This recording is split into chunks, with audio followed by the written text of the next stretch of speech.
I recently watched the second movie of Toy Story, not only because it is actually my favorite of the whole franchise, but because it was also the first one I saw, and it truly reminds me of my childhood. And among two different things that I always wonder about this universe of living toys, there was a question that I could never find an answer for. And it is a little complicated to explain, but I never really knew what makes a toy to be alive, and how or why it seems to be some of them that apparently are not. Even if actually there are some toys with their limitation of being animated, they were alive. But there were also some others that I thought they would be alive or animated, but they weren't. So, if you're ready for this adventure of speculation, let's begin. Okay, I know there's a whole Pixar theory out there that basically explains that every single thing, no matter what it is or what its size, it is not only alive but also conscious. And even some of them know exactly what is their purpose in life. Something that we can actually verify in this same franchise of Toy Story. When Thank the Bunny, that give arms, eyes, and somehow a mouth to a plastic fork, it came to life. And that same fork, for some reason, instead of adopting a kind of a toy behavior, it knows exactly what it is, and by that way, what a plastic fork purpose is by being disposable. To not get you confused, the fact of having eyes or a mouth doesn't play as a requirement to come to life, something that we can see not only with a little etch-a-sketch of Handy, but also with a little badge that comes with the fast food along with a bobblehead Zorg and Buzz. And diving a little deeper, I used to remember, if Buzz Lightyear didn't really knew that he was a toy at first, why every single time Andy appeared on the scene, he stopped moving? But some years later I found that one of the main creators of these Toy Story movies say that there are something called toy instinct, that basically makes a toy to somehow paralyze when a human being walks around, allowing those humans to play with them, as we can see with the same Buzz. But for some reason, this personality in Buzz that make him truly to believe he is a real space ranger, and it kind of traumatized him when he finally saw his own toy commercial on the television, or like these motorcyclists do Kaboom, that got frustrated by never being capable of doing what he thought he would in the fourth movie. All that gave me a lot to think about, and after some time, I came out with an idea that basically is, if a toy has a background or somehow a story related to them, that same story will give them the behavior that they will follow and believe in. And that's not it. The same Potato Face mentioned that all toys know their equals from the factory, since he already knew that there was a female version of his own kind, even when he actually never saw one before, until the same one arrived on the eldest brother's party.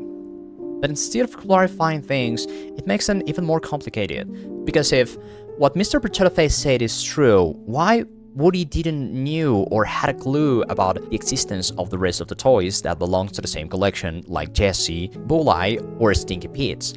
But then I thought that probably that could be possible if the rest of them, but not Woody, were from a different athletic collection, something that we can see on that cereal commercial that the same Woody saw along with the rest of the toys at McWigan's apartment. Something that would actually explain why they all knew who they were, but Woody didn't. And then we have these other products from that same collection, that for some reason, even having Woody's face or the whole body, were apparently not alive. But not precisely.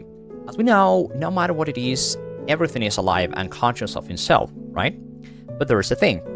If that toy or whatever it is in question doesn't have a background or a story related to follow, that specifically thing won't act or move according to it.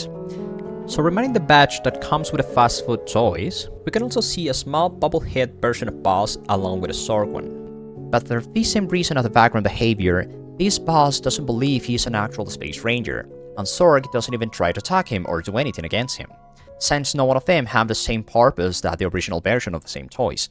It's even more like a pocket parody version of the same ones. And just speculating again, I had an idea about what if a human can actually give a purpose, or at least a different one from the original, to an apparently inanimated toy or literally anything to bring it not to life, because everything is alive already, but to get a behavior or a different purpose to follow. Something that would actually explain how the same Forky knew what it was, even after becoming a toy. And we can also see another example of this with Bo Peep, that in case you don't remember, she was originally a porcelain lump, until Lina made her a toy to play with the rest of his toys.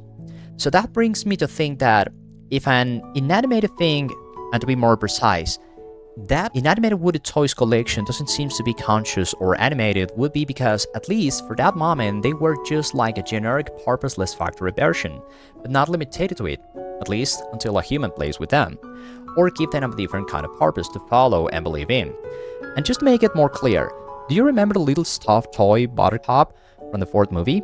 She was capable not only to talk but also to be sarcastic, something that, compared to Bullseye, would explain why, even being so similar from each other, Bullseye was only acting like a real horse from the factory version. And kind of a dog, but that was funny though. So again, if the original background purpose that every single toy or thing has from the factory version, like Woody being a sheriff is so overprotective with Andy, or Buzz being a space ranger is a great strategist, we can then understand why Bo Peep was dedicated her life to find and protect lost toys, since after all, she was a shipkeeper. Something that, even knowing what they are and what they were made for from the factory, every single thing, or in this case a toy, acted like the way they were given. Like Fork him, that even after all, never forgot he was just a disposable plastic fork. But I don't know, the whole idea seems to be even more complex than this. But what do you think? Now I would like to know your opinion in the comment section, in case you have any other idea to add to this theory. Thank you very much for watching, and don't forget to subscribe so you don't miss the next videos. I'm the Dark Agent, and I'll see you again.